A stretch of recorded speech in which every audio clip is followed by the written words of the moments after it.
Hey, everybody. Dark Companion here to talk to you about Al Maximo. Football, soccer, F1. They are our Spanish language show. It features Victor Villalba, the Spanish voice of the Dallas Cowboys and the Dallas Mavericks, and Carlos Nava, ESPN Deportes reporter of NFL, MLB, NBA, boxing, and soccer. They give the majority's look at sports and all that implies. They are Al Maximo. Check them out at patreon.com/Sunset Lounge DFW.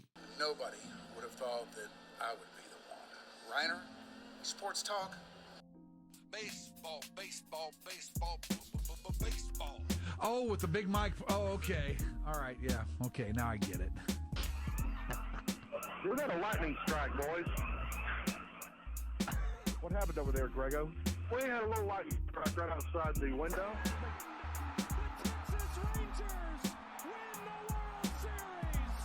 All right. Here's a tip for all these Americano League teams. Wait, you said tip? Yeah, tip. Okay. With a P. Keep jamming. The ticket, colon, nothing but a big Gen X jerk-off session. Is this a cool night or what? Although somebody would hear that and go, bullshit. I'm back, bitches.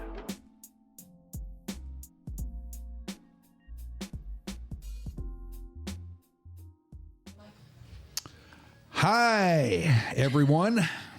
Welcome. It is another episode of Your Dark Companion. We're glad you're with us no matter where you are, no matter how you may be receiving this transmission or when you may be receiving this transmission. You're out there on the other side. That is our item of primary interest, and we're glad you're with us today. We are here inside the nurturing biosphere of the mothership. I would be Mike Rhyner. Shoopy is here. Ashley is here. Mickey is here.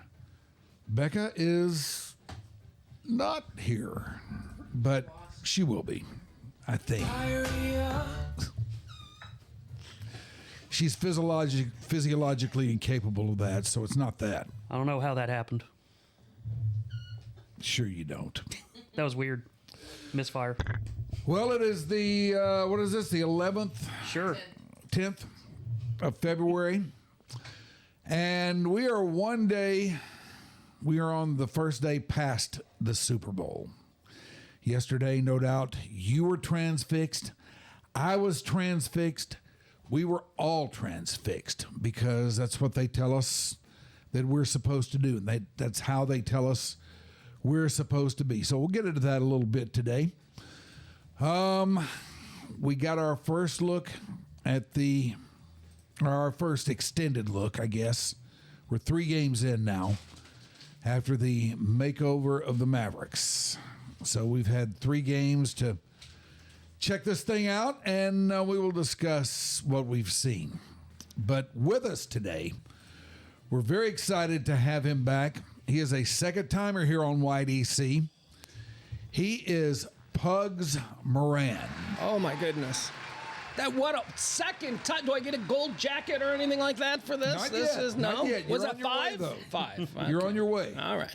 Thank you so much. It's so fun to be here. This is, Mike, I do a little stream of my own every day, and every time I come in here, I'm like, I suck. You guys just have such a great vibe and scene in the stuff you're building. Groobs' show, I just love it. So thank you so much. I'm honored. You guys are, I'm a big advocate for local digital and all that, and all the different guys from all the same places that are now doing it separately. I've always said, you guys are killing it, and I love it, and that's what we need. Power to the people. And by people, I mean us. I like our vibe. Yeah. I do. I'm very fond of everybody involved in this and what we've been able to do with it so far. I think we're on to something pretty good here with 82 episodes in. Hell yeah. Wow. That seems like a lot. And it's quite a gone by few. fast. It has. We're not even a year into this thing yet and won't No. be for a while. Yeah. What are we going to do? It's not until like May that we're a year in. Not until like May. Wow. We'll be a year into this thing in May. It's crazy. So we got a long way to go. It's not perfect. There are no big stars here or anything like that. We're Except for Mike Rhyner. We're just living your dark companion. We do the very best we possibly can with what we have to work with. and get in here and grind them out. That's what we're doing around here. Isn't this the essence of when we were 15 years old and dreamed of what we wanted to do with our life?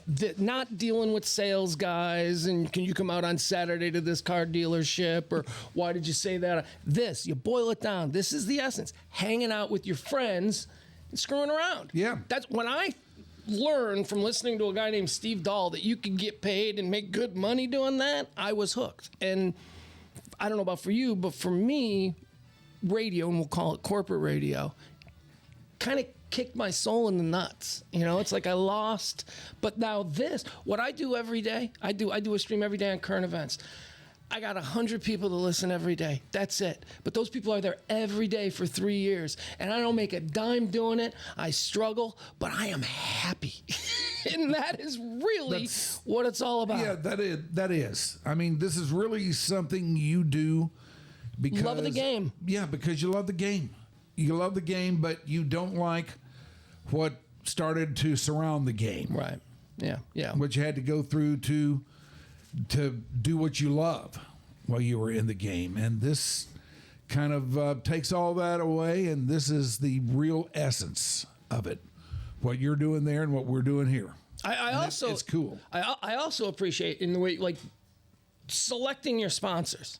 You know what I mean? Like if you got a sponsor on Your Dark Companion, it's because you, Mike Rhyner, like these dudes, and it's because you are saying that they're okay. My former partner and I, Kelly, we used to have to reject live reads for massage parlors and like all of these things. That's the freedom to be able to work with the people that you want to work with and not You have mean you have the option of rejecting those things? Oh yeah. We rejected 3 things in our history. We rejected the United States Army during the ramp up to the war because they wanted us to, talk about how great this war is, and we didn't feel comfortable with that with our listeners, so we rejected that. We rejected a thing called Body Solutions. Oh yeah. Oh boy. I don't know if you remember Body. We rejected that. Yeah. No, that's one that we ran across. And then was that a Grego sponsor or no? That was Dan. Right? Yeah, it was Dan. Dan McDowell. Yeah. Yeah, we wouldn't do it. And then the other one was a massage parlor that was on the old John Carpenter, Oasis 22, I think it was called, or something. What's the specific address? Well, you can find. I don't think it's there anymore because of the story I'm about to tell. We were in an argument with sales at this moment. They had just opened, and we're like, we don't want to do that. We don't want to be you got us associated with too many sketchy things. It's like, ugh. So we were in a pattern where we were not endorsing them yet, but they were going to try and force us to. And while we're on the air, the SWAT team raids the place. Holy crap. Breaking news. So we start covering the breaking news story about the person that we're trying to decide whether we should endorse or not. Yeah. So no, yeah, this is pretty good. Yeah, it's nice to be able to work with the people you want to work with and have a clear conscience with the people listening that you really do trust these people and you're not just. Now, in defense of that place where we used to be, they were pretty on to what we liked and what we didn't like. Yeah, they did a pretty good job checking in with what everybody might be comfortable with, what everybody actually uses, and all that. Yeah, they were into that both in the collective sense and the individual sense. Mm-hmm. So we never had any real problems, but if there had been, I don't think we had the option of turning it down. That shocks me coming from you guys because you guys were the tip of the spear there. You guys were the ones that you would think would be able to. I mean, we were able to. But in defense of CBS, the company that I'll name check happily because they no longer exist in radio, they knew that they were just all about the money. And so there was sort of a sense on their part, if they pushed something too far, they were like, yeah, okay, yeah, we can see why you wouldn't want to do that. So, but yeah, some sketchy things, man. Like there was an escort service once that Russ Martin was doing. It wasn't, of course, billed as an escort service, but that's what it was. Yeah, friendly female companions. Date night girls or something is what it was called. They didn't even try. Like, you need someone for that fancy event. It was, okay. Friendly female companionship is what I said I wanted. Yeah. Sure. But I don't remember the context of that. You'd remember that better than me, Shoopy. A hotel in San Antonio, I think, wrecked your car. And they gave you a gift basket of pretzels to try to make up for it. And you decided that you would ask them for a night with a friendly female companion, like a round of golf for a foursome, like of just people playing, not like a foursome. And then a bunch of other things. They never wrote you back. Oh, yeah. Boy, the letter to Mr. Smith. Oh, yeah. That was a stroke of brilliance. That was great. God, I wish I had that still. Oh, I've still got the text somewhere. Oh, you do? Oh, hell yeah. Man, we need to. I'll find that. We need to review that. I'm on it. I mean, maybe not today, but at some point we need to review it. We'll see how things go with Pugs. That's one of my master strokes. Really just depends on how much you like pretzels, I guess. I mean, if that's what they offered. Yeah, I found the letter. I'm going to email it to you. Oh, you did? Yeah. You found the letter that quick? Hell yeah. Wow. He's shoopy. I keep it in my Google Docs. That's good. He has superpowers. You having your Google Docs is one thing. I got a lot of stuff in my Google Docs. I can't find it. I got to learn how to search. Yeah. That's pretty much half of my job when I was at the Ticket and the Freak was finding stuff as quick as I could. That's right, and he was good at it too. Yeah, man. You know what? If I could just for a second, I have a friend back in Chicago who I always thought was the greatest in the game, and I'm telling you, his name is Chris Tannehill. He works at the Score up in Chicago. Tanny, he's brilliant, dude.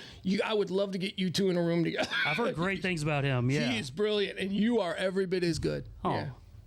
That's sweet. Now, how'd you hear about that? About what? Tanny. He worked at the Score, right? He's still there. Yeah. Or he's still there, yeah. He's been there for 20 years. Yeah, I think Layla worked with him for a time or something Layla like that. works with him currently. Okay, yeah. Yeah, you guys know Layla? Oh, hell yeah. Oh, yeah. She worked at the Ticket doing I know. weekend tickers and all that, yeah. You know, I'm a Chicago sports freak. Mm-hmm. She's the best Chicago sports talker in the game right now. Really? I believe it. In my opinion, she is I laugh, man. I say it all the time to my friends. Dallas, you screwed up. That girl is a monster. Everybody loves her.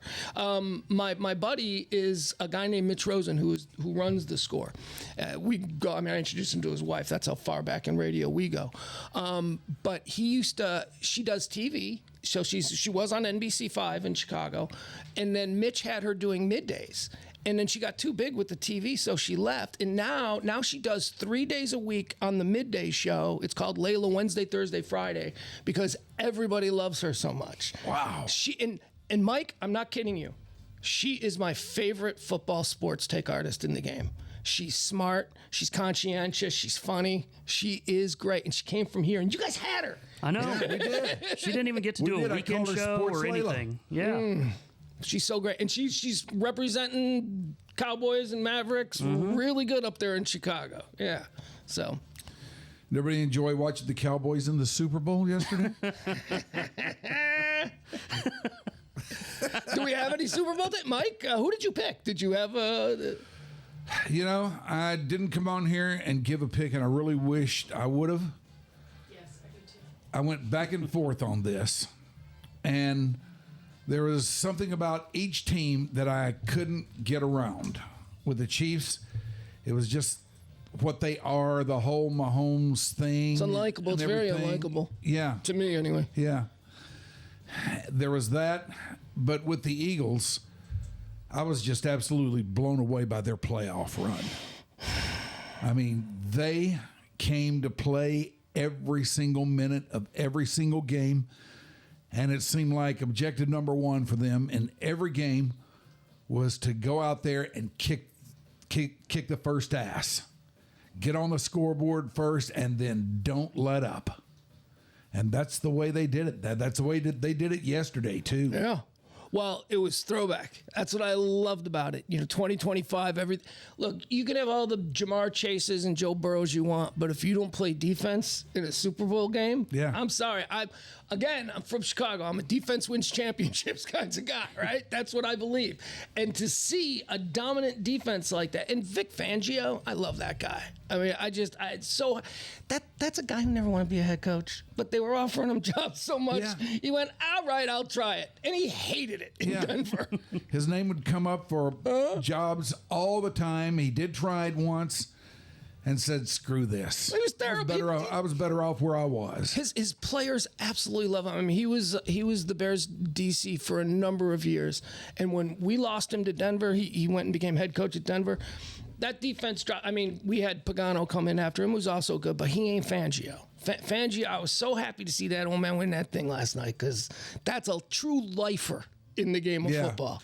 He was sitting up there and, I don't know, doing whatever he does, writing stuff down, and you could see that there was just a vibe about the guy that he was just laughing inside, couldn't believe how well this all was going. Seems like a cool guy. Yeah. A little Tony Soprano in him, but a cool guy. He seems like a cool guy. Well, with Philadelphia, that's, you want that.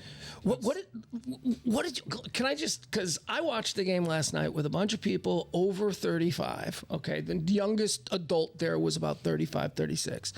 And 2 children, my 15-year-old son.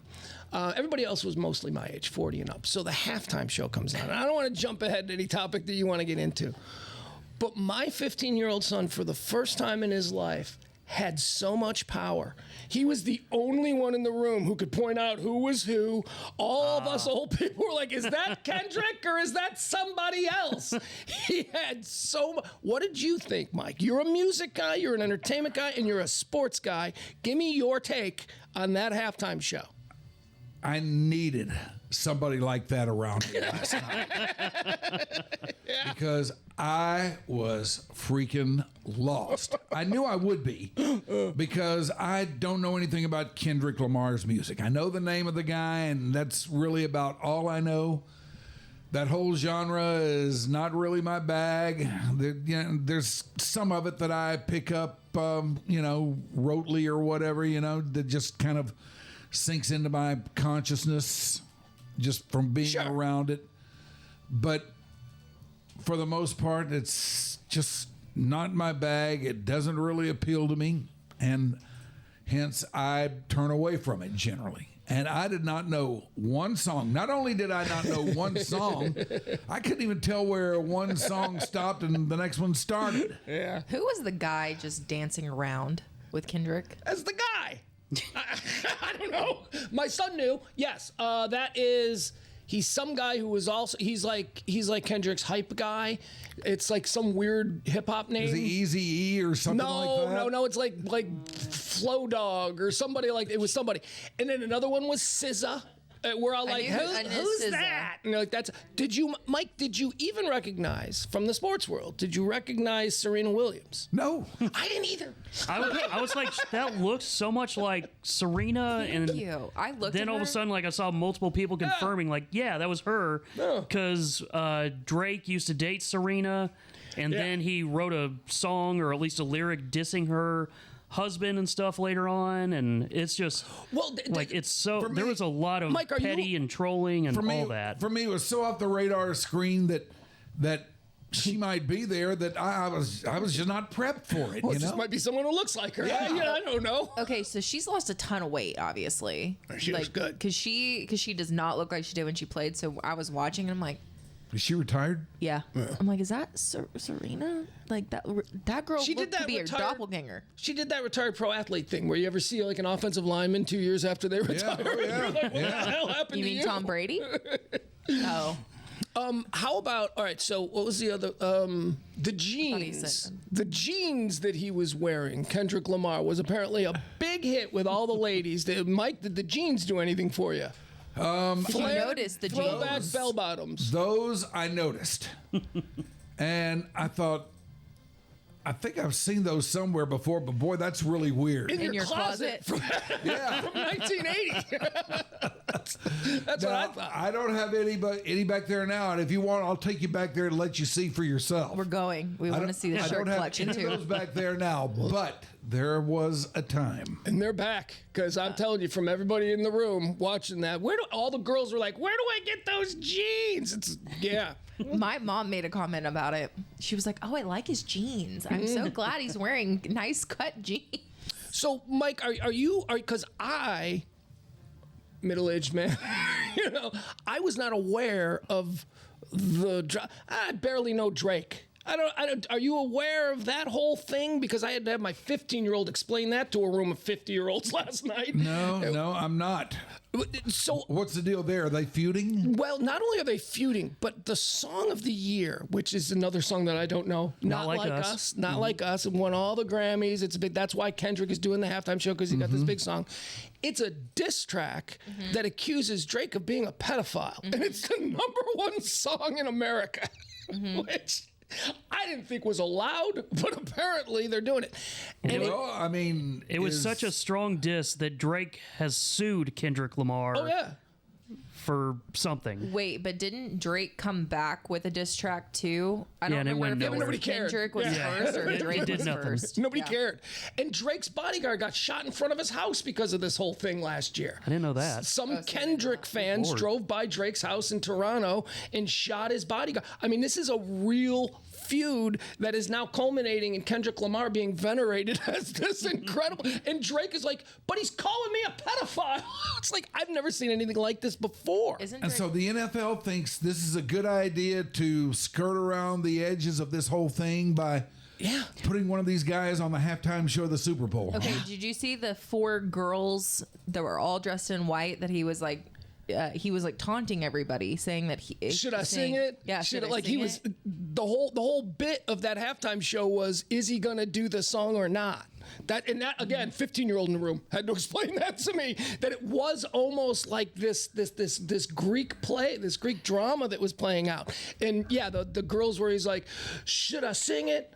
Everybody wants you to, but there's a lawsuit, and that was like that whole thing. I didn't hear that there's a lawsuit. or there was something like that, and then he was. Well, I heard that and I thought, man, that's weird. Yeah, it was all weird. Well, Mike. and here's the It was thing all is that like weird. most of the country that isn't into rap doesn't understand what's going on. That was for people under 20. That's all they cared about was the audience under 20. Let's hit them in the heart and give them a memorable moment. Screw everyone else because they already know what beer they drink and what car they buy. That's what it was. And that's why we're all sitting here going, what the hell was that? Can we get Aerosmith back? What?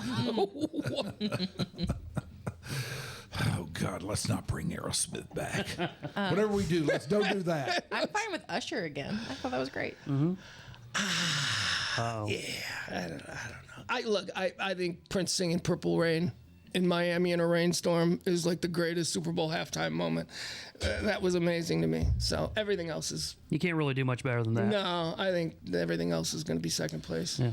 What I remember about the Prince halftime show was not anything he did there at the stadium, but the NFL back in the day, I don't know if they still do this or not, but back in the day, during Super Bowl week, they would throw the halftime entertainer out there to be interviewed by the leering press. Right. And he'd sit up there for about, 10, 15 minutes and answer questions and everything. Well, Prince did not do that because Prince does not do interviews.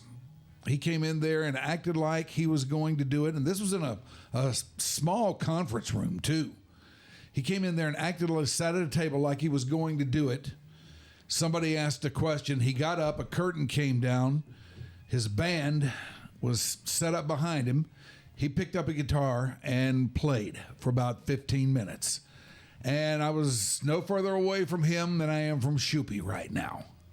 That was cool. That sounds awesome. Seeing Prince in action like that. There's a You okay? Do I have a compliment? I'm sorry. on your feet. You all right there, buddy? Yeah, Need some I am. water or anything? No. You were there. That's a legendary story that all my friends in Chicago sports media talk about because that was the Bears down there, and so Yeah, they were all that's there right. for that. I've heard that story, and you were there for that. That's one of the moments. Is that? Now you've seen a lot of things. You've been to a lot of shows. Is that being that close to Prince and that intimate? I mean, is that the moment, or do you have a bigger one? That's really close to it. I don't know. I've never really thought about bigger ones or ranking them or anything like that, but that was really cool. Yeah, That yeah, was I bet it would really have to cool. be. Now, seeing Bruce Springsteen for the first time before he went big time was also cool, too. Didn't you tell that story last week? I did tell that story. Tell me that story because I'm the biggest Bruce Springsteen fan you know. So Well, tell me that story. Bruce Springsteen, his first time through here. Well, you know Dick Hunter too, so maybe he's bigger. Yeah. He'd started to get a little hype. They'd written him up in Rolling Stone and everything like that. Mm-hmm.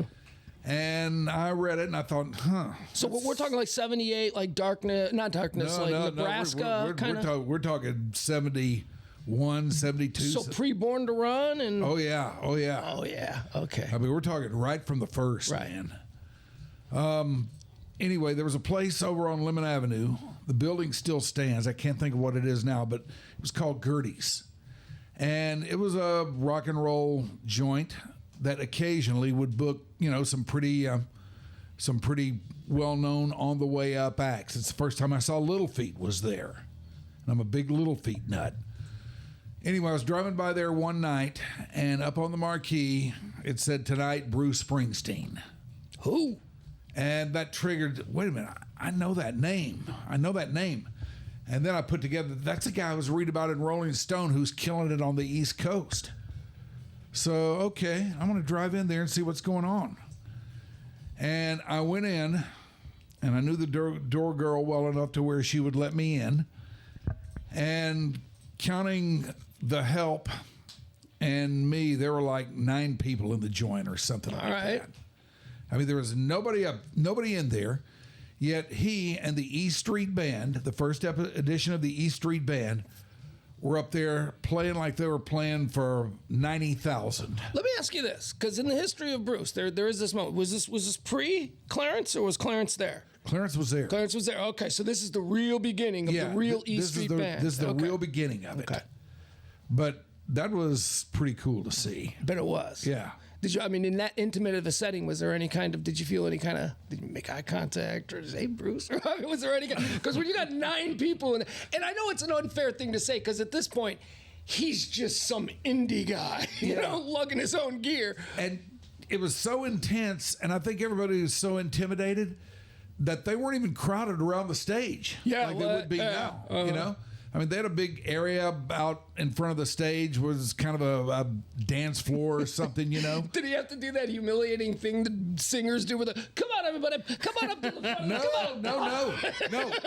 That was the cool thing about it. He paid no mind to the audience. Yeah, they were playing for themselves. They were playing just to play. They were playing because that's what they do, And they were loving it. They were having a lot of fun. Between songs, you could hear, the banter and everything. And they were yucking it up and everything. And they were having a great time. That's why I love them. They are the purest from what we talked about. Love of the game. Yes. They don't need to sell records. They would be doing that if they were. That's right. Playing on Greenville every Saturday night. They do that just because it's what they do. The authenticity is just so pure. Yeah. So that's why it connected with me. My first Bruce story, a little different than that. Indianapolis Hoosier Dome, Born in the USA tour. I'm up in the 400 section, so but that things was had changed a little bit by then. Things had changed a little, sure. But I haven't seen all of his shows that have rolled through here over the years, but I've seen my fair share, and I saw him the last time he was here. And I'm to the point now where live music is not doing for me what it once did. Okay. And that's because all the bands I like are mostly old guys, Sure. And they're not really into it. Like, I love Steely Dan, but I'm never going to see Steely Dan again. Right, and there's not a whole lot of, Steely Dan cover bands playing on Greenville these days. But, when you go see Steely Dan, you're going to see Donald Fagen up there singing his songs that he has sang who knows how many times. And he's not really good at masking what he really thinks. Yacht rock. I'm assuming you saw that. I that doc was consider so good. myself the admiral of the Lake Louisville Yacht Rock Armada. Man, I love that documentary, and I heard you talking about it, so I know you saw it too. I love that. That's how Fagan is about. That's kind of how I want him. Yeah, it's kind of how I want him, but just once. I'd like to see him act like he's having a little bit of fun. When they first hit the road again after not doing it for all those years, it seemed like he kind of was. And I saw a video of them doing My Old School, which is out there, And I'm sure a lot of people have seen that, but that crossed my screen a couple days ago. And yeah, he seems like he's way into it. He's not dropping the first word off of lines of songs and really putting something into it. So it at least at one time was in there somewhere. Yeah. But it's not now, and I don't know if it ever will be again. But with Bruce, yeah, you don't have to worry about that. No, he brings it every time. Yeah, he does. Every time. Yeah, I've seen Bruce probably 10 or 11 times now. I do see him on every tour that he comes by that I can, whether I'm here in Dallas or Chicago, or like I said, I've driven to Milwaukee, Indianapolis. I've done all of that. Have you ever seen on YouTube? And I showed this to my 15-year-old son. I got a 15-year-old son. I'm a divorced dad, so I only get so much time with him. And he's got a stepfather who's an incredible man. So it's just he's got a great situation. So I've taken it upon myself to be his cultural influencer, right? It's my job to make sure he roots for the right sports teams, likes the right movies. I don't want him to be a 20-year-old kid in college at a party and someone references The Godfather and he doesn't know you know what I mean? I want him to know these things. So music has been a really big part of that. I showed him Bruce Springsteen at the Odeon. It's from like 1978. It's on YouTube. It's a full 3.5 hour Spirit in the Night. Yeah. Blew him away. A 15-year-old kid who loves hip hop, knows all about Kendrick and the halftime show. Springsteen, that blew him away. We share a Spotify, and I lurk on his list to see what he's looking at. He's 15. He's listening to people I've never heard of, but also Steely Dan. And the Steely Dan thing is interesting. He loves Steely Dan. Well, he loves music of all kinds, right? Yeah. I didn't want him to be one of these kids that I only like country because I'm from Plano or whatever. He likes everything. That's good. Steely Dan is being kept alive for this younger generation by Dirty Work was featured in Guardians of the Galaxy. And my 12-year-old son heard that there for the first time. And then now, a couple of years later, I'm introducing him to Steely Dan, and he is all in because they have the credibility from that superhero movie that he saw. So I think as long as there are people who really appreciate music, Steely Dan, Bruce Springsteen, these people are always going to have their place, just like Bach and Beethoven do. This is Pugs Moran. You may remember him from the Pugs and Kelly show. And I want to talk to you a little bit about Kelly. Oh, I'd love to come back here. But first, I got to tell you this. If you like what we're doing or you don't, let us know. You can reach us via chat under the community tab on the Patreon page. That's patreon.com/YourDarkCompanion. Hit us up on social media. We're all over the place there, Instagram and TikTok. We are at Your Dark Companion. Let's see, on Facebook, we are just plain old Your Dark Companion. On X, we are at YDC_DFW. Tell your friends, tell your family. We're out here on Patreon, Spotify, and you can now catch special episodes of Your Dark Companion and What's on Mike's Mind on YouTube. There you can find us at the Old Gray Wolf 16. Remember, YDC and the Sunset Lounge are now free. Simply click the free member button at the top of the Patreon membership page to join and enjoy our regular shows for free. Also visit patreon.com/Sunset Lounge DFW and patreon.com/YourDarkCompanion for other fun, interesting, and informational posts. All right. Now, back to Pugs. You recently experienced something that made me think of you a lot, because it made me wonder what I would do or how this would be for me if I were ever in that position. For years, you worked with Kelly Moore. It was Pugs and Kelly. And not too long ago, Kelly passed on to the next plane. And I'm sure you were shocked by that. You know, when the radio community is such that whenever anybody does, regardless of whether or not you really knew them that well or not, you probably know something about them. You know what they were on the air. You have some sense of that person. And at that time, one of the cool things about the radio community is the way it bands together when something like that happens. God, I barely know how to get into this with you. Well, if you want, I could just jump Okay, into it. I yeah, appreciate. Look, I appreciate you saying all that. Kellyanne Moore Close was my radio partner for almost 20 years, going all the way back to Chicago. We started as a couple of interns together on a station that we always called the Ticket of Chicago, which was a station called WLUP. It was big, and we were just a couple of kids working for these superstars. The Loop. They're all Hall of Famers now, and we're very proud of the fact that we learned from these people.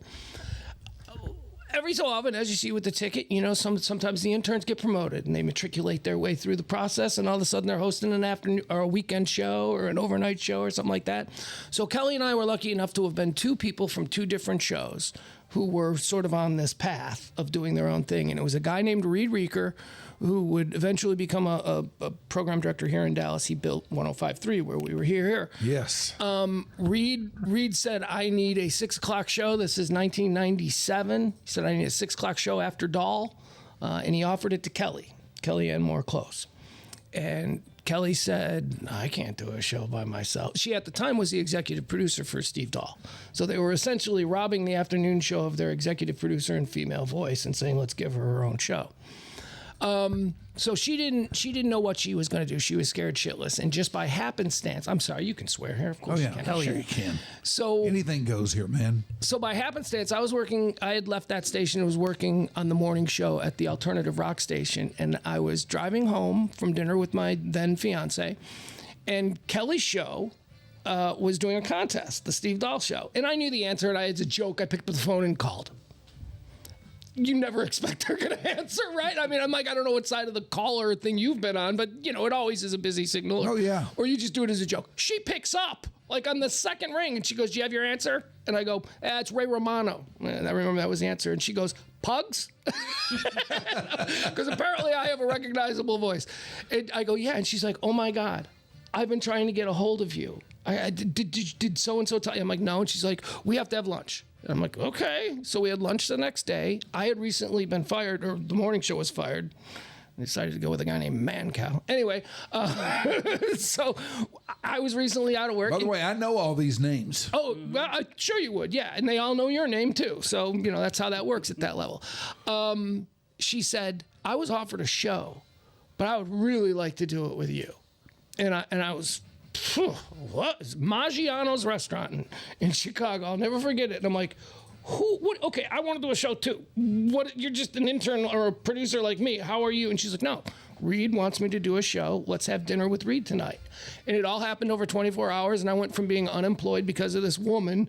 I just randomly called. I mean, I was raised Catholic, but I'm not a big man of faith and church going and all that kind of stuff. But I do believe in miracles and power and something going on. Not sure what it is.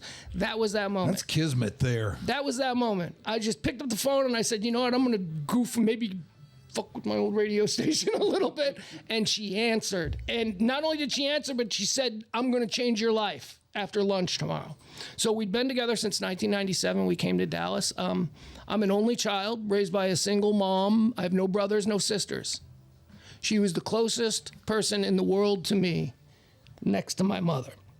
So when she passed, it's a bit of an understatement to say that it kind of blindsided all of us. I can ramble for hours, so interrupt whenever you want. I'm just freeballing here on I appreciate you giving me an opportunity to talk about her. Well, I'm very interested in how you processed all this, because all I could think about was what would it be like for me if somebody I was working with at that time passed away. So I woke up on a Monday morning, and I walked my dog at 7 o'clock in the morning, and I came back in and making my coffee, and I get a text message from her brother, Kevin, and it says, call me, 7:15 in the morning. Call me? You're in Chicago. I haven't seen you face to face in 3 years. What is it? And he told me. And it was, Mike, I don't know how to explain it. Now, was she up there at that time? No. She was in Corpus Christi. She was living down in Corpus, and her and I were planning things. We were doing things. We were making plans. We're like, enough is enough. Let's work together digitally. Let's do some fun stuff. had an advice show that I ended up doing with Dr. Robert Schwartz that was supposed to be me and her, but she couldn't get here. Anyway, Mike, I remember spending the next 24 hours, because obviously everybody is like, hey, I'm so sorry. Hey, I'm so sorry. You know, everybody in my life. And I remember just going, I should feel worse about this. This is, I mean, I'm doing all the things that I need to do. Oh, thank you. Yeah, we're going to miss her, and it's a terrible thing. But inside, I was flat dead. Flat dead until you asked how I processed it. I didn't. Until about a week later when I went on my live stream and I just opened up and started talking about her and I started bawling like a baby. And that's when it hit me, a month later. And it has hit me, I can't tell you how many times last night it hit me. Because her and I would be tweeting back or texting back and forth about, you know, whatever. She'd be trying to explain. She would have loved that halftime show because, you know, she's like all about whatever the 15-year-olds are into. I find myself reaching for the phone all the time to text someone that just isn't there anymore. And I'm still processing that. Wow. I can't imagine, man.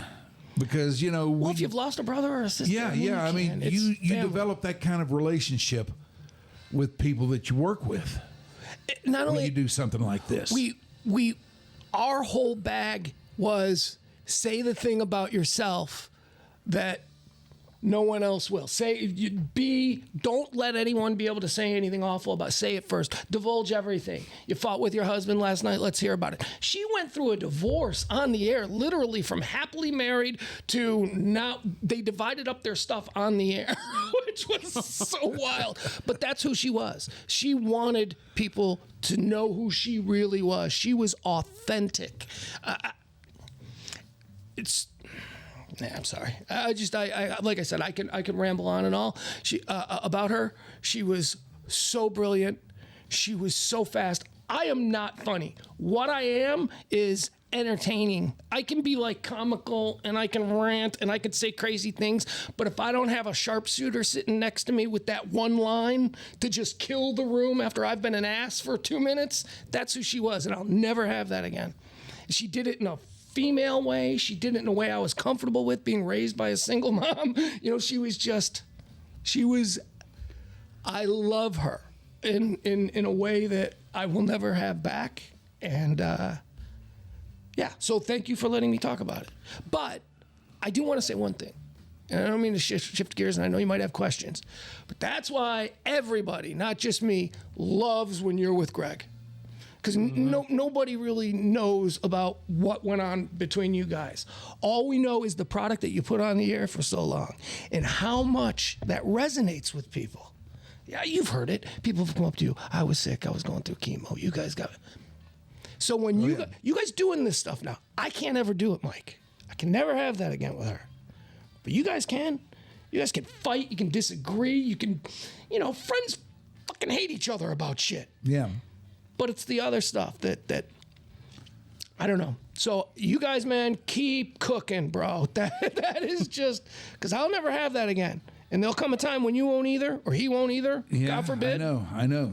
I mean, believe me, I'm quite aware of my own mortality and the mortality of others around me these days. You know, you reach a point in life where you think about those things a lot more than you once did, and you know, when you're young, you never think of them. But then something like this happens, and all of a sudden you're looking at, hey, I'm kind of getting up there in age too. You know, this could happen to me. We realize that we might meet 1 million people in our lives, but there's probably only 4 or 5 of them that are truly important, and they don't have to be family. Yeah. They don't have to be your brother. They can be the guy that you sat next to for 20 years and talked about everything with for 4 hours. People were always shocked. Kelly and I were so close. We talked about everything. We knew all the intimate details of each other's lives. And then when the show was over, I had only been to her house once in 15 years here. We did not communicate off the air. We saved it all for those 4 hours of intense. And I miss that. Yeah. I now regret that we did that. And we used to just say, well, we're different people. Pugs is out partying with strippers and I'm raising 2 kids, right? It was that. But, you know, when you work with somebody like that, I'm kind of that way too, where I'm with them when I'm working with them, but when I'm not working with them, I don't talk to them or hang out with them or anything like that too terribly much, because I want, when we're doing something together, I want it to all be organic. I want it to all be fresh. I want it to all to be out for the first time, you know? Yeah, we like that too. Save it for air is what we used to always say, like in the pre-show meetings. Somebody would be on something. Package. That's what we would do too. Sybil, save that for air. Yes, package the magic. Yeah. Package the magic. Yeah. I like that. All right. That's what we used to call it. She used to say to me, I don't have anything to say to you when it's dark. Like, she's like, I don't have anything to say. So we never talk. What do we have to talk about? Like, we talk about everything for 4 hours. I'm gonna go home and deal with my kids. I don't want to deal with you. It is a strange dynamic, Mike. Radio partners that I don't know that very many other people understand. It's whether you're talking Stephen, Gary, or Opie and Anthony, or Mike and Greg. It's a marriage. Yep, it is. It is. And I know that may sound weird to some, but you just have to be there. It's one of those things that you just have to be there. We can sit here and talk about what it's like until we're blue in the face, and I don't know if we could ever really get the real essence of it across to anybody, you know? It's the other thing, and I think about, I just referenced Sybil, who's also one of my favorite people. She's on a morning show now here in town. I don't know which one because it's conservative talk. So yeah, she's actually doing a show with my Jesuit classmate, which is kind of weird. Clayton Neville. She's too wild for that. Like, yeah, you gotta I don't know how much of a fit that is for her, but conservative talk. Yeah, she's over was it K-Sky or something? Cliff, yeah, great call. Oh, she's on Cliff? Yeah, but that's like an also ran station now, right? That's a great station with a great call that could be brought back with sports gambling. Let's go. No. Hey, what cannot be brought back with sports gambling? Absolutely anything nothing. Can. Yeah, Michael Vick is back because of sports gambling is going to take us all to newer heights. But what I was saying was, when I referenced Sybil, was the other thing that I've always got off on, and you know this because you're also in bands and you play music. Your Hardline show, that was a rock band. Pugs and Kelly, our little group, we were a rock band. When we went out in public and we were on stage, it was like, I'm not saying we were, I'm saying it was like being in a rock band. You know, you're a great sound guy, producer, he's the drummer. You know, your two hosts, like me and Kelly, we were Stevie Nicks and Lindsey Buckingham, right? But, you know, everybody else played their role in that band. And that's another thing that I don't think people understand. Like, there will be all of my producers, whether it's a guy named Eric or Sybil or James Parker, who's now on WBAP in the afternoons, we were in a band together. And there will always be... And is that how you see it too? Like you and Corby and Danny and Greg, you're a band, because that's how we saw it. I didn't really think of it that way at the time, but yeah. You were the Beatles of Dallas sports radio. I mean, I didn't see it that way, but just because I never had thought of it in those terms. But I get where you're coming from for sure. Yeah, it was unspoken, but everybody had their own role that they kind of naturally figured out. You know, members would come and go and stuff like that, but everybody knew their parts that they were supposed to play. And to fans of the band, it didn't matter if they were buying a drink for the bass player or Stevie Nicks, right? You know, how many times did people come up to you and, Groves, let me buy you a shot? I mean, a few times. Everybody feels like they're a part of that thing, and it's definitely a magical thing. And yeah. That's cool. My partner's dead, so I'll never have that. Way to go, Mike. Yeah, thanks. Yeah, I just brought the room down totally, didn't I? Even though he told us to talk. I thought that was Grooves' job.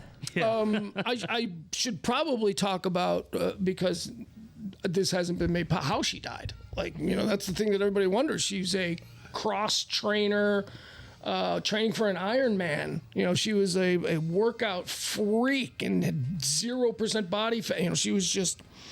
And she went to bed one night on a Sunday, and she didn't wake up in the morning. So people are like, well, what the hell happened? And I want to get it out there because everybody's like, drugs!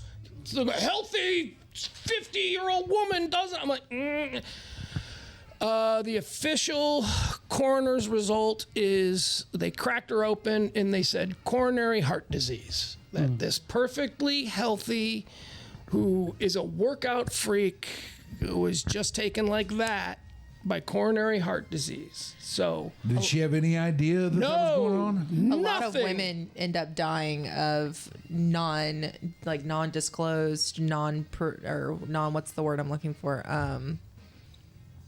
Like found. I'm not a doctor. Dang you. Undiagnosed heart disease. That's what I want to talk about her, the way she went, because I can understand a car accident. I can understand, a long disease. Sure. But for a person who I had just spoken to, we texted every day, probably 24 hours earlier. That is something. She called me on this Saturday night, and I was in this habit of not taking her calls and just sending her a text. I'll talk to you later, right? She called me on Saturday night, and it was just another Kelly call. Like, I don't have 2 hours to talk about, why I should be watching The Real Housewives of Atlanta. I just don't have. So I got into that habit, and it was our relationship. Like, we were comfortable blowing each other off, knowing that we'd get over it. But then to have what happened 24 hours later, where she was gone, it was like, these selfish instincts that we have with the people that we love, and it probably would have been better for me to just answer the phone and go, look, I don't have time for this. I love you. Call you when I can. Click.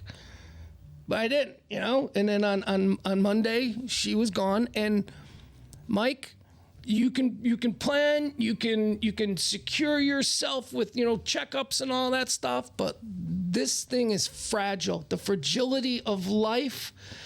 I think about the people landing at an airport in D.C. the other day, getting their bags together and all of that, and then it's over. Yeah. You think of the person sitting at a stoplight in Philadelphia when that jet plane, and it's over. My partner Kelly, perfectly healthy, went to sleep, kissed her kids, didn't wake up. I don't know what that says. I don't know what that means, but it means every moment. Just be cool. Just be cool to people, man. Just be nice and love people. Enjoy your every moment while you have it. I don't mean to sound like a hippie, but it is, the fragility. Kelly's passing has really made me look at the fragility of life and how I just want to be happy. I'm tired of chasing the brass ring and tired of giving a damn about what kind of car I'm driving or what. Just, man, I'm getting to the point where. And I suffer from depression, so I have to fight off those demons all the time. I'm just about living every moment and being happy now. And Kelly gave me that. So. You seem like a pretty happy guy. It's, thank you. That means it's working. That means it's working, yeah.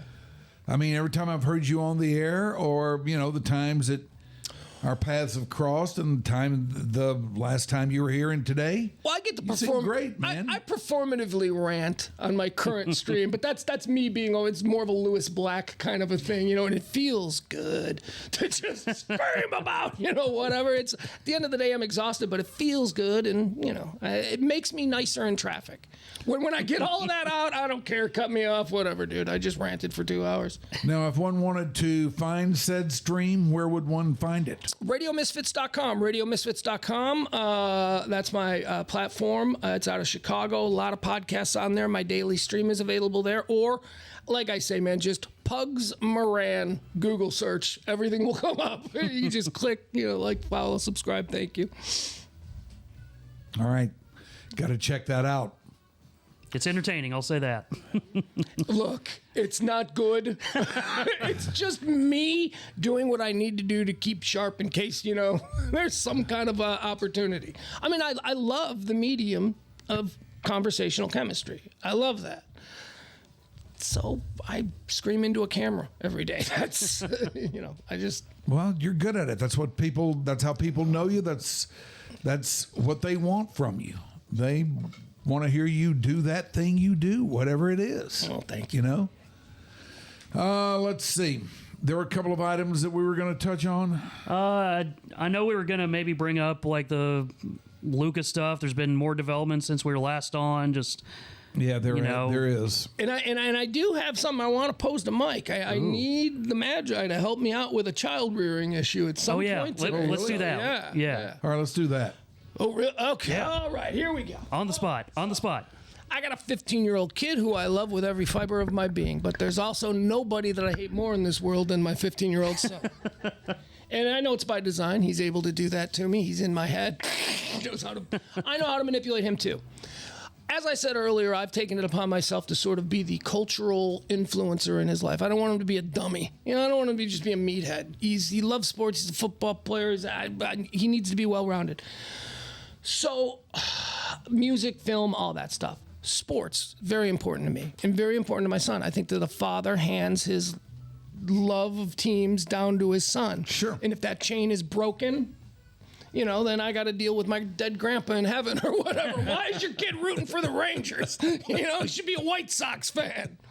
So from his very first, the little Chicago Bear teams, he lives in Plano. He loves the Cowboys and all that, but also I've been brainwashing him, all of these Chicago teams. And you have these too, we have these moments from our career if we're lucky enough to be like, this is going to be one I'm going to tell the grandkids. This is a story that I'm going to be able to sit my child on my knee. So one of my great things was that when I was young, I was the producer for Chicago Bulls basketball for the flagship station where I worked at. And I was the kid who during the games, I'm stringing cables and I'm getting, the radio guys, you another drink, I can get you another coffee. I'm doing all that stuff. Great moments because it was the championship. It was the Jordan years, right? So this was great. My son has been turned into a Chicago Bulls fan forever. Now, there's not a lot to root for, right? So it's been difficult. I pick him up last Friday, my weekend with him. Pick him up, we get in the car. He sits down, talking about the Luka trade, right? And he's like, that's crazy. Luka could be the GOAT. He's got a long way to go. He's shown. I'm like, yeah. And so then my son says to me, his father, knowing all I just told you, he says to me, he goes, Dad, who do you think is the GOAT? Who do you think is the GOAT in the NBA? And I said, what? First of all, what kind of question is that to ask your father? Why are you, you know the answer to this question. And he goes, yeah, because I wanted to talk to you about that. And my 15-year-old son said to me, I think LeBron James is the greatest NBA player of all time. Uh-oh. So I stopped speaking with him for about 15 miles of 75. I wouldn't speak to him. And he's staring at me, and he knows he's manipulating. And I don't know if he's real or not, but he starts rattling off like all of these absurd stats, longevity stats, right? All of these crazy things about how he's played longer. And I said, okay, fine. By that standard, then Frank Gore's a better running back than Barry Sanders, or Joe Flacco's a better quarterback than Joe Montana. So I'm going nuts on this kid at this point, right? And he won't back down. He just ruined the whole weekend. It ruined the entire weekend, this kid. So, Mike, if you had one game, and this is how I put it to him, you got one game for all the marbles. You get to pick your team pick a miracle team from the history of basketball. Who is your first pick? And my son looked at me and said, LeBron James. Mike, who is your pick? Who is the GOAT of the NBA? At this point, allowing for, future to happen. You got one pick, Mike. You got one game. You got Michael. You got LeBron. Yeah, it would probably be Michael. But for me, and I know this is a function of age, Wilt Chamberlain's got to be a player in this. Fair. Totally fair. I mentioned Wilt. I said to him, I go, well, look, first of all, let's establish a baseline. What caliber of player are we talking about? He turned his nose up at Kobe, he called me an old head when I said Wilt. I go, son, you don't even know. He's like, they couldn't even play back then. Yeah, old garbage men and stuff like that is who they played against, right? But what do you think of my argument back to him? Because I thought this was a solid argument. Every argument that says LeBron is better than Michael is a longevity argument based on the idea that LeBron was allowed to jump straight from college or straight from high school and start accumulating NBA points and all that. But I think I've seen LeBron James lose in the big game more than I've seen him win. And I have never seen Michael Jordan lose a big game, and the Bulls never went to a Game 7. Do you know how many Game 7s LeBron teams? Hold on. Shaq, or not Shaq. Let's talk about all the players that LeBron had around him. Michael had Scottie and Dennis Rodman. That's it. LeBron has been ring shot. I'm sorry, go ahead, Mike. No. This is my keep going. kid You're on a drives me roll. insane. Yeah. Okay. LeBron has ring shopped for the past 20 years of his career. We have seen him do that. I'm taking my talents to Miami, or all of this stuff. He has surrounded himself with the absolute best supporting cast, and he still loses championship games, and he still goes to game sevens time and time again. Longevity stats are bullshit. Michael Jordan never went to a game seven, and he's undefeated in titles. I rest my case. And my kid looked at me and said, LeBron's better. It's generational. There's That's no all. appreciation I know for anything that came before. I know. I mean, I try to sell Wilt Chamberlain to people all of that generation all the time, or whenever it comes up, I do, and it just their eyes glaze over. Oh, Shaq is better than Wilt. Yeah. Just from a 15-year-old perspective, Shaq is way better than Wilt. You'll all What need better- to use the load management argument. That's the Thank you. biggest argument about why these older players are better than newer players, because there's load management now. So they're only available for the big games because that's the only time that they play. They don't play however many games a year, 82 games a year anymore. I passive aggressively in every room that I was in that my son was going to be in was watching The Last Dance all weekend. So every time he walked into the room, there was like another episode of The Last Dance on. That's a good bit. All right, well, thank you for agreeing with me that he's a moron, and I think LeBron James is incredible. I put Kobe behind Michael at this point still, just because that kid was a dagger. That kid was nuts. But Wilt.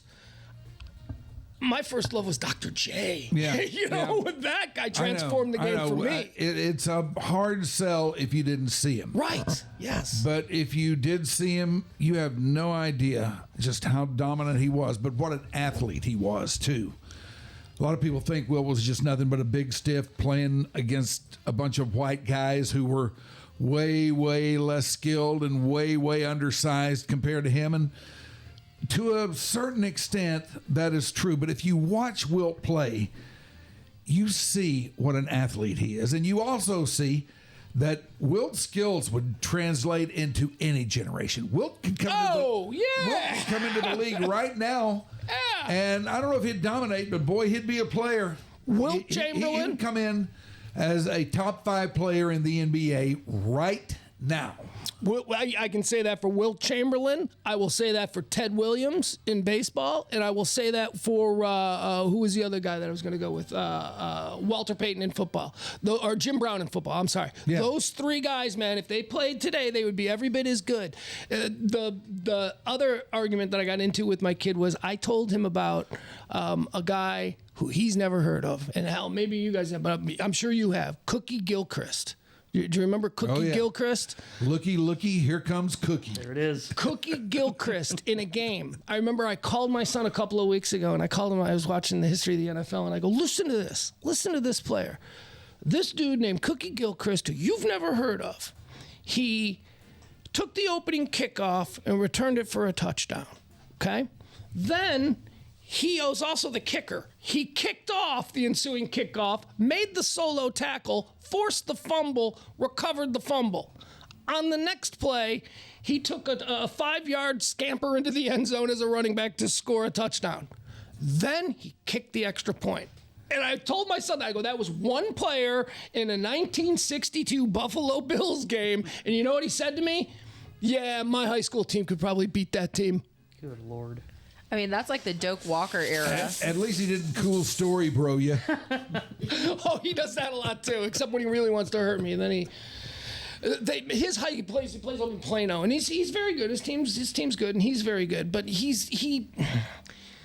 the lack of I don't know if he's just trying to make his dad mad, which might be a part of it, right? But there is also an absurdity in his inability to, what you said, give credit to anything that he didn't see. Anything that happened before him is just old people talking about what I missed. Yeah, but you know what? I was that way once too. I know. You know? It's just part of being a kid. See, but I wasn't, Mike. I wasn't. I remember sitting there listening to my grandpa tell me about Mantle and tell me about Williams and tell me about, Whitey Ford and all of these people. And I didn't immediately in 1976 when I'm hearing this, I didn't immediately go, oh, they suck compared to Johnny Bench or, whoever it was of the moment. I think that en masse, generationally, we may react that way, but individually, I didn't. I had appreciation for the people who came before. I was always in awe of Jim Brown, and in my house, because it was just before my time. But Gale Sayers was like a god in my house, and I missed out on that. But I don't think that he sucks now because I've seen Barry Sanders and Derrick Henry. I mean, I still know what came before. My son says, it was before my time. I don't know it. And I'm like, yeah, well, Civil War was before my time, but I know quite a bit about that. Not an excuse. Oh, thank you. Thank you. I need something to fiddle with here. Oh, Thought you were hitting a vape pen. that'd be a good time to start at 74. Hit the what? Hit a vape pen. Oh. Yeah. Did you ever smoke? You never know. I did. You did smoke? I did. When did you quit? Probably, this must have been 78, 79, sometime around then. Do you got know out why early. he quit? Yeah. You were just a dirtbag teenager smoking. Yeah. That's what you were. Yeah, you weren't a grown-up Don Draper smoker. He was like just about 30. Yeah, I was. That was 78 Yeah, I or was, so. I was almost 30. Oh, my God. Okay. Yeah, I'm older than you think. Yeah, well, I suppose. Well, you don't show it, and that's a compliment. So, Because he quit smoking. Yeah. because you quit smoking. There you go. But I quit smoking because one night I was in a place where I was in a band. We were playing there, and it was one of these places that had mirrors all around the wall. And I was sitting there smoking a cigarette, and I looked across the mirror, or I looked across the room, and I saw somebody in the mirror sitting there smoking a cigarette. And I thought, God, look at that guy smoking a cigarette. Looks like a fucking idiot.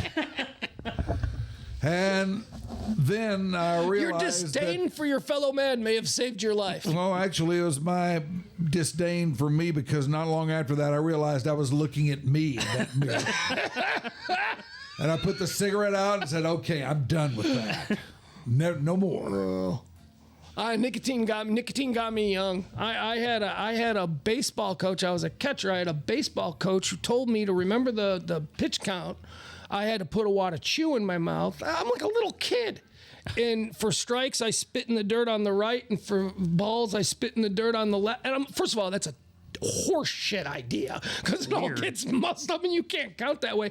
But a grown-ass man in like 1980 handed me my first, I'm like 10. He hands me my first thing of dip, and I've been addicted to nicotine ever since. I currently have a patch in there. Yeah. Oh, you do? Oh, yeah. I'm constantly fueling nicotine into this body. I'm a slave to it. These patches, these little things, these Zin, they call them Zin. I don't use Zin. Okay, I was gonna ask what are you? Because that's definitely not Copenhagen. No. This is like a it's called an on whatever. I don't know. It's a little box. These things are. I used to dip like until like 5 years ago. I was a grown ass man with a wad of dip in my mouth, driving around in my car. My car had spit cups in it. It was absurd. Isn't that like a nicotine like not equivalent, but like a difference, like the Zyn one that you're using? Here, this is it's supposed to help relax you, but it's not nicotine. It's just pure nicotine, and you just stick it in your mouth. Wasn't nicotine. Yeah, it comes like that. You just. For the record, this is not a sponsor. No. Yeah, they look like this. These things are miracles. If I was a smoker, I would never smoke anymore, because I don't. I used to crave putting. I used to love to get in my car, because the car is where I'm all by myself and I get to spit like a slob. I used to love getting in my car and doing that process, the process of taking a big wad and driving in traffic. And I don't even have that urge anymore, because I'm constantly filled with nicotine. So I'm just... So how does this work? Do you just put it in there and let it... Yeah, Try it, Choopy. That's right here. You want to try one? I don't want to try it. Yeah. No, it's just like, it's a little pouch that's filled with raw nicotine, and you just stick it in your gums, and it absorbs in your system. And I don't want to. I've never smoked, but I always chewed. See, I don't think I was smoking because I like nicotine or anything like that. I think I was just doing it to be cool because I thought it was cool. And so you weren't even addicted to it? No. How were you a pack a day or just a couple of butts a day? I mean, how was it? I don't know. Probably 5, 6 a day, something like that. So you he just doesn't have the addictive personality either. Like, he doesn't get hooked on anything except Jack in the Box tacos. Oh well, that's understandable. Yeah. So that's the only thing he can just not get enough of. I'm the opposite. But I know myself. Years of therapy. I understand. It's why I don't play video games. I haven't played a video game since 1992. We just talked about that before you got here. Oh yeah. Ash is a monster. I have an addictive personality. When I was a little kid, I had an arcade near my house. This is before we had game consoles. We had to literally go to an arcade and pump quarters in, and I became the best player of asteroids you've ever seen. I won the Cook County Junior Championships, and I was so good at this game, no one could beat me. And then came Donkey Kong, and I moved over to Donkey Kong, and I said to myself, I'm 13 and I like girls now. I can't dedicate the amount of time. So I stopped. I said, this is nuts. I become completely obsessed with these games. I've never played Nintendo.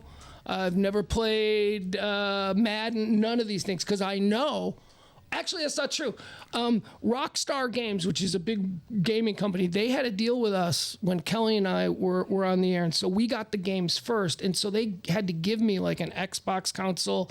And Red Dead Redemption was the game that I played before anybody else. And then I got addicted to that. Mm-hmm. And then the sponsorship ended and I never played again. Drugs, love them all. Don't do any of them, but I've never had a bad experience on drugs. I've never shot anything. I don't do anything like that. But I know I don't drink anymore. I know at this stage that shit can get squirrely if I don't stay dialed in. Yeah. I love things too much. I'm a glutton. I'll bet I would get into Madden if you could figure it out. I feel like we need to go get Madden. If I tried it. I never have tried it. I really don't know what the game's about or anything like that. But I can see a sports thing drawing me in pretty well. I've tried Madden a couple of times with my son because, I'm like, all right, Dad, please play. All right, I'll try it. It ends with me throwing he like runs up the score. He's got I don't even know what buttons I'm pushing. Mike, it's too complicated. There's too many buttons. There's too many things. I feel like 2K would be better, like MLB 2K or something like that. Give him a baseball game to start off with because it's a pretty big leap from Pong. No, go straight. Give him Tecmo from like 1992. Let him start there. Tecmo Bowl, play the Bills. Yeah, play as Bo Jackson. Yeah. There you go. So you're telling me this is a long way from Pong, huh? I think you could handle it. It's a leap. I think we should give him the Sandlot. Remember that one with the little kids? What was that? Oh yeah, Backyard Baseball. Backyard Baseball. Yeah. All right. That's probably about 20 years ago. Like it triggered something like. There's like a kid, Pablo Sanchez, I think, that was just insanely good. Like, he was the Bo Jackson of Backyard Baseball. Backyard Baseball. His name was Pablo Sanchez. Yeah. And this was like a made-up character. That's not a real. Yeah. Okay. But I think the rest were like MLB players, if I remember right. They were like their little kids. Yeah. And they had a couple like girls in there and all kinds of stuff. So they got the 70s Yankees with Greg Nettles and Bucky Dent and Willie Randolph. I don't think they had likeness Chris Chambliss rights back then. And then they got Pablo Sanchez. That was my question. For your purposes, yes. We'll just say that. We'll let you What do believe you it. mean for my purposes? I don't know. They relaunched Backyard Baseball recently. They did. I haven't played it, but yeah. I did noodle around with Tecmo Bowl a little bit because that was, again, sports. So I'm okay with sports. I'll make an exception. I remember that being fun. But again, I wasn't really good at it because I wasn't full in on video games ever.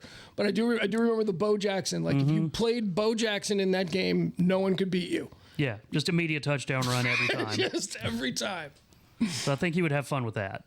Yeah. I think Tecmo, it's a little bit. We'll get you started there. It's not as many buttons. Yeah. That's my just problem. Just 2 buttons, Madden. A and B. Yeah. And directions. I don't know, man. I think I fear them too much. Don't be scared, because I know that I would get way more into them than I should. Yeah, but then you'd just be like, all right, I'm done. And then you're done with it forever. And with Tecmo, remind yourself that this is from 91 or whenever. I mean, so don't be intimidated by that. Be intimidated by something that's, downloading on your iPhone right now. That Tecmo Bowl, that should be entry level. Wow. We'll get them into it. We'll report. Should come back. It's a cool game. I feel like we should play. They should just come play each other on a whole show. Let's do it. They're only suggesting this because they know they could beat us. They're like, we should play. Yeah, we'd have fun. Never play a new video game that somebody really wants to play. Yeah. Oh, you'll love it. Yeah, we should play. Let me play you a little rock and roll trivia, and we'll see who's the boss there. We all There know you go. that I'm not gonna do well at that. Yeah, I've already lost him. Are you a Backyard trivia baseball. guy? Do you consider yourself good at trivia? Because I always thought I was a pretty good trivia guy. I'm pretty good. Until about 5 years ago. I entered a trivia contest 5 years ago at a bar, my friend's bar. And I when I was 30, I'm like, come on, I'll take on all comers.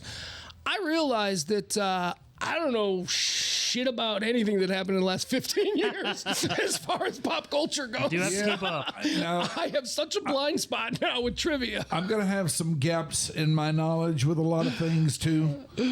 And for me, trivia is like a muscle. Yeah. If I don't use it a lot, then it doesn't work very well. Do you watch Jeopardy every day? Oh, yeah. I watch Jeopardy every day. Yeah. They say that's the best thing, and I've started doing that too. I record it and I watch it every day. Yep, Keeps your mind sharp. That is the last thing I do at night is watch Jeopardy. Really? Yeah. That's cool.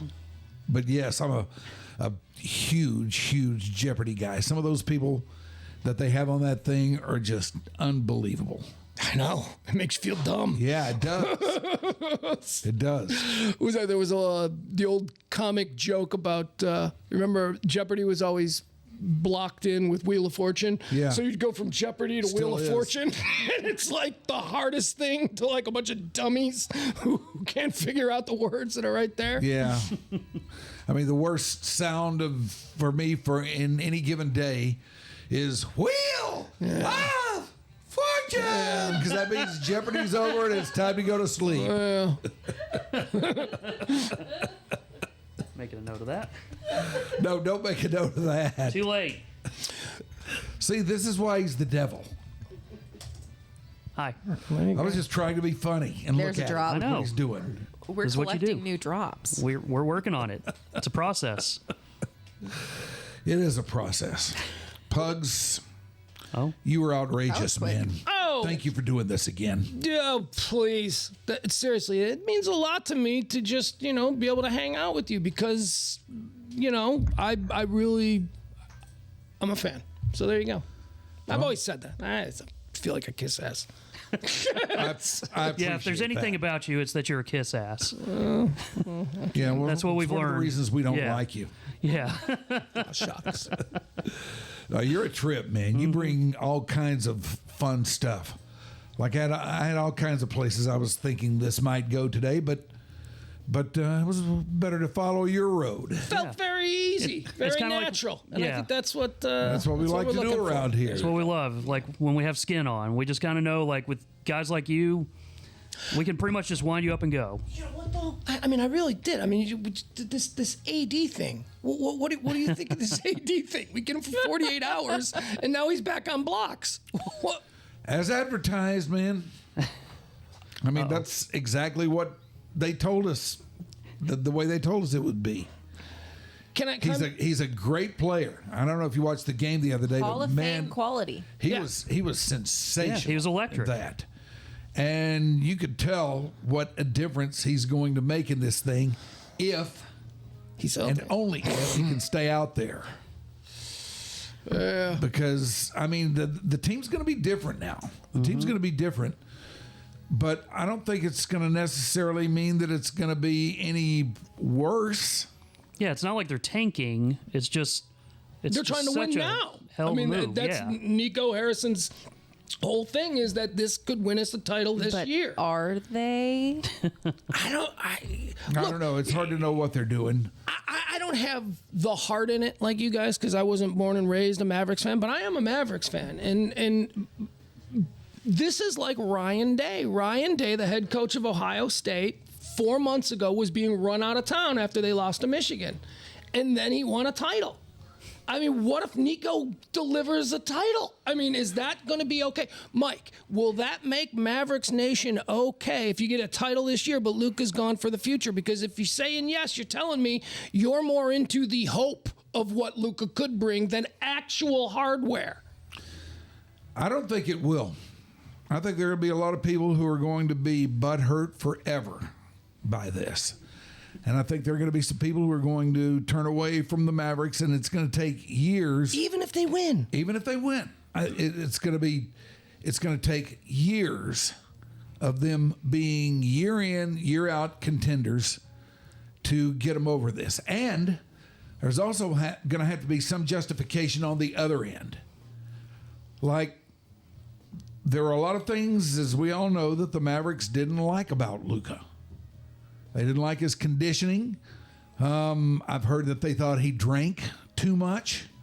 He's 25 in the NBA. Of course he drinks. Well, you're not supposed to drink as much as he purported to do. Have y'all ever looked in a baseball locker room? They all sit there and drink beers right after they get done. I know that, but the NBA culture is a little bit different about that kind of thing. I guess. And for them to make a thing out of it, I mean, it must have been, pretty pronounced.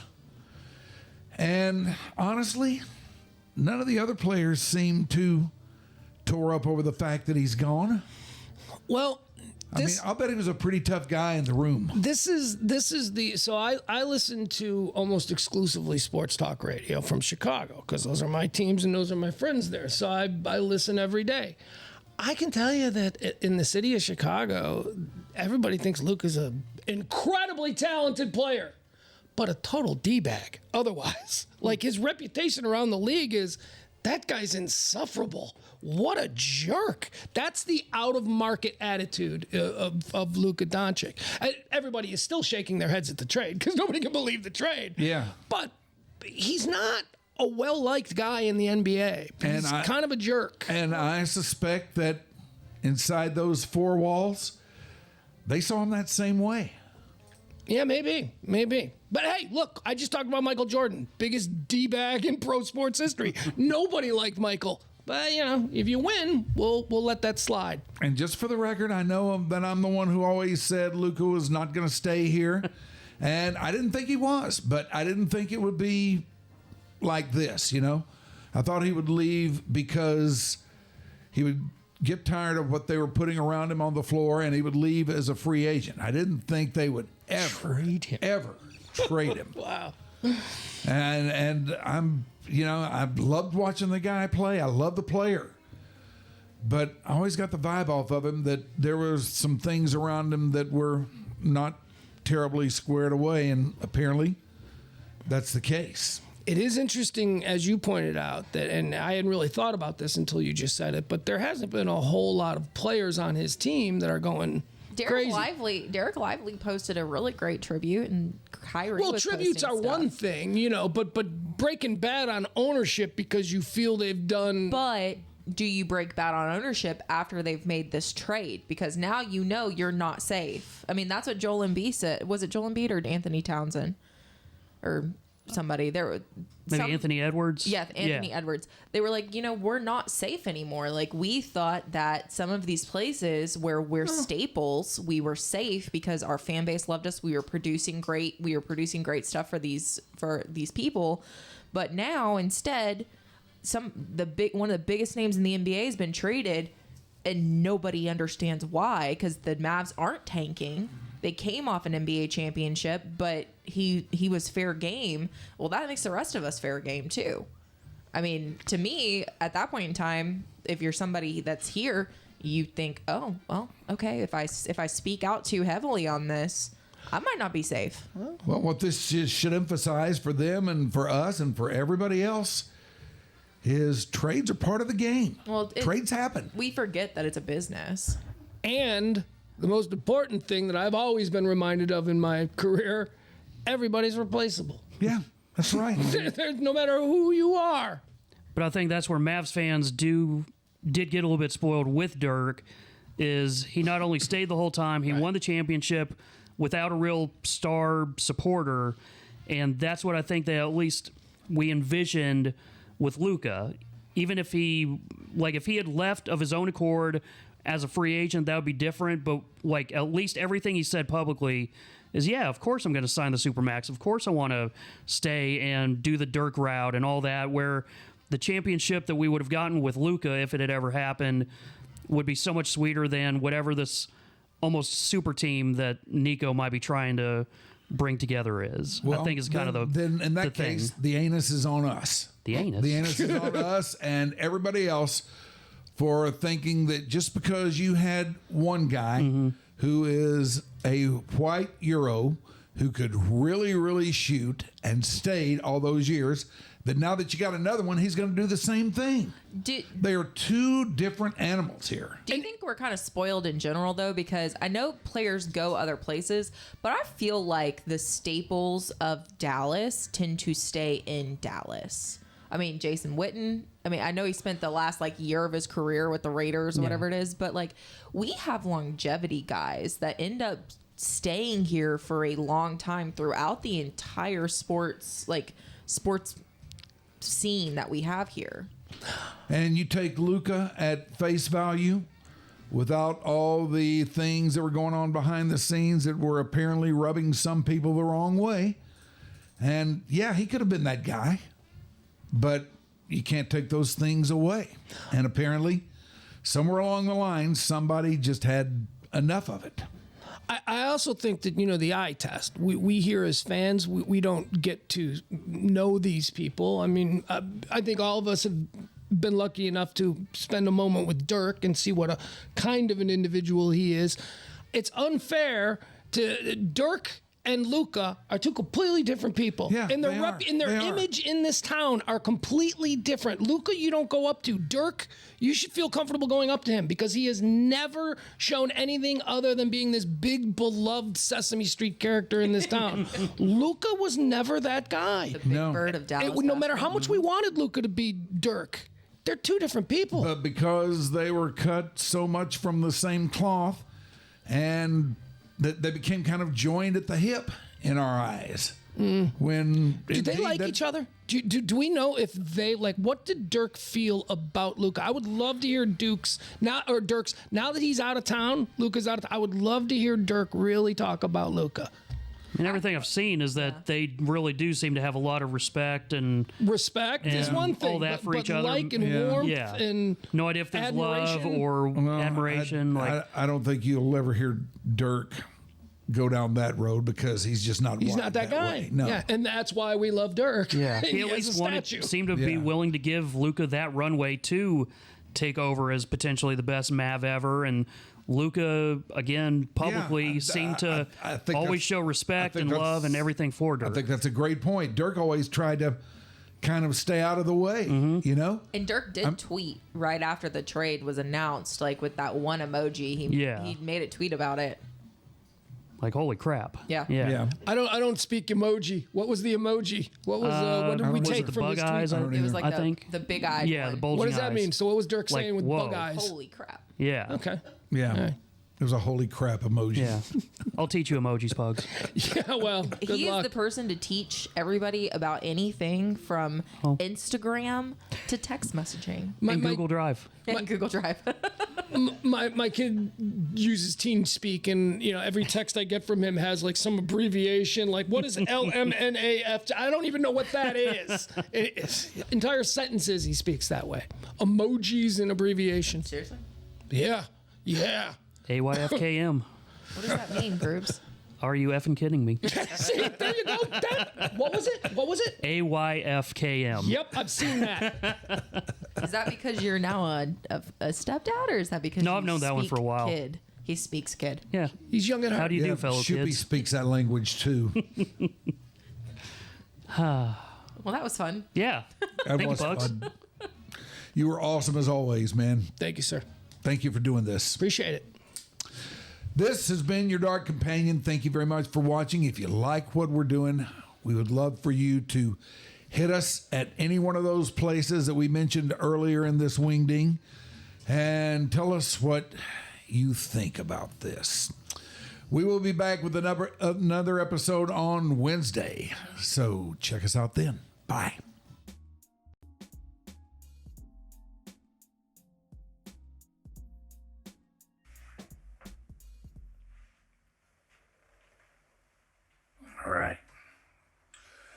I'm gonna go take my pants off.